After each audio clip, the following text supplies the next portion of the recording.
Auburn and number 19 Mizzou. Mizzou's a 4.5-point favorite. The over-under I have for this one is 154.5 Auburn passing yards. Peyton Thorne's been better than that, right? You know? In a couple of games, he had a lot of yards in the Oklahoma game. Now, what that did for him, who's to say?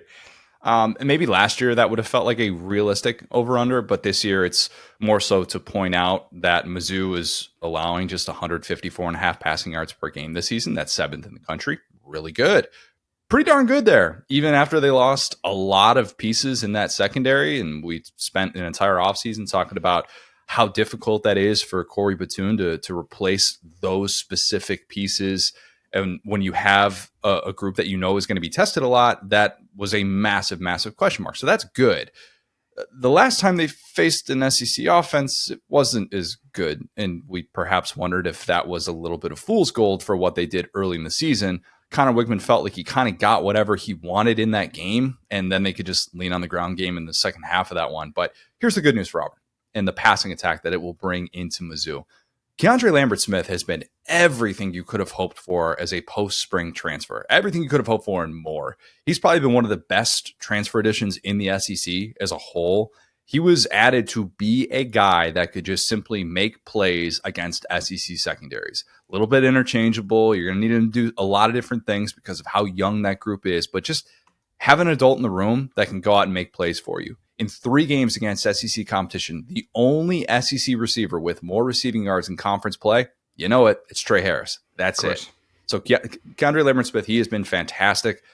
But as predicted, it's been a little bit more touch and go with the 5-star true freshman, as is often the case. Malcolm Simmons, great in the opener, hasn't really had that breakout game and has kind of been more of a secondary option. I realize the receptions are pretty good actually for a true freshman, but the snap count still probably not suggesting that he is set to have one of those monster games just yet. Cam Coleman has 5 catches for 97 yards in 3 SEC games. Dealt with shoulder injury, so that's part of it, but maybe perhaps the bye is going to help him with that. But this is the time now when Auburn can't be like, all right, we're really inexperienced in that area outside of Keandre Lambert-Smith. You know, we're still so young at the position. No, like this is when these guys need to kind of kick it up to a different level. You've seen the SEC competition. You've had a chance to see what you do right, what you do wrong, and get after it. I think this Mizzou defense can be had. And that's not really a bold thing to say. I realize that UMass did not have that Mizzou defense, but Texas A&M certainly did, allowing 6.6 yards per play in 3 core 4 games. Not great after that promising start, but feels like a Mizzou somehow winning by a field goal. Hugh Freeze is beside himself on the sideline wondering how in the world do we lose another close game? Oh my God, what was that 4th down call? How do we blow that? That feels like what we'll be talking about on Sunday. So I'm just going to lean into that and go Mizzou 27, Auburn 24. Yeah, it's interesting, right? Because we've talked about kind of the strengths and weaknesses of this defense. Against A&M, they kind of let Connor Wigman sit back there and, you know, have all the time in the world. No pressure. Yep.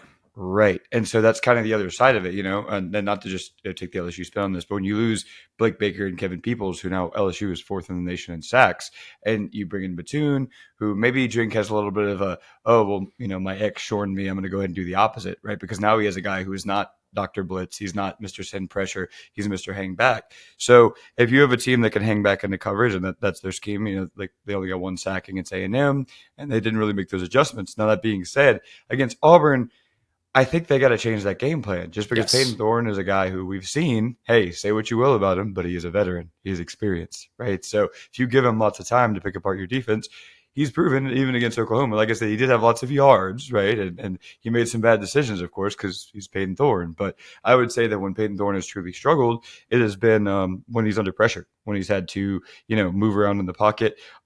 I'm saying this seriously. I know I'm smiling, but you also can't discount the wheels. He's a guy who's often been shown to take off. You can't just turn your back in man coverage, essentially, on those 3rd down spots. He's good enough to do that. I agree. Yeah. And then, you know, on the other side, it's an Auburn rushing attack that always finds a way to get there. So I think that the Mizzou defense, you know, what they've been good at is almost to me kind of a hindrance because I'm like, hey, I would rather you be instead of top number 7 or whatever top 30 or top 40 in pass defense, but able to create more havoc and create more of those plays because against Auburn. You got to have havoc. They'll create havoc on their own, but if you can do what Oklahoma did and what we've seen plenty of SEC teams do, Arkansas, right, create that havoc. So yeah, I think this is a team that, as weird as it sounds, I mean, at least on paper, Mizzou is for sure more talented than Auburn. So you should be able to kind of say, hey, we're going to impose our will on this team. And, we've seen Mizzou team that came in as a top 10 team, right? And they were number 8 when they played A&M. And then we've seen them kind of struggle with Vandy, get kicked off the mountain. Now they're kind of in the late teens in the ranking system. So this is where you say, okay, hey, A&M got us, but we're good enough and talented enough to adjust to where we're not going to be in a 4-quarter game against Peyton Thorne. And I think they do that. You talk about that talent that Mizzou has, and it's been an interesting topic of discussion this week with Hugh Freeze talking about teams with lesser talent in Mizzou and Kentucky and Vandy and the jobs that they're doing, which is an interesting thing to say. He's not had the best year in front of a microphone. I get what he was trying to say, but it's not the best look with the start that Auburn's gotten off to, and that's probably the optics of it. But speaking of that talent, it's the was it 9 to 10 games? It's these little mid-major teams. It's like, brother, these mid-major teams are beating you 9 out of 10 games, all right? Yeah, exactly. So I don't really know that Hugh Freeze is one to necessarily be calling out who's got talent, who doesn't have talent. But Mizzou's most talented player, of course, is going to be a popular topic of discussion. We are doing this, as we always do, before those injury reports come out on Wednesday. Luther Burden III, he had the shoulder injury on the hit that he took at Ryan Bamford's UMass. So assuming he's good to go, after Drink seemed to think that on Saturday, if you listen to the way that he talked about the injury, I would think that Brady Cook's top target is going to be available for this one. If that's the case, Auburn has kind of gone away from Keontae Scott. If you look at his snap count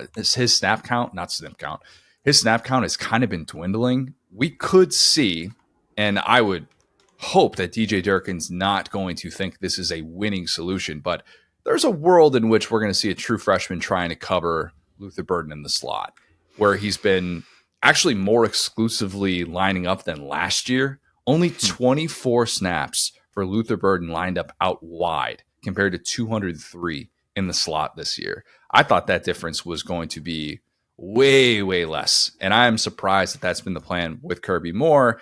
And who knows, maybe to get him going a little bit, they do need to kind of go back to a little bit more of like an interchangeable plan with him. But yeah, it's been a little bit of a slower start, a little bit more of a frustrating start. Maybe this is a breakout spot for him if he gets that right matchup, if he is healthy for this one.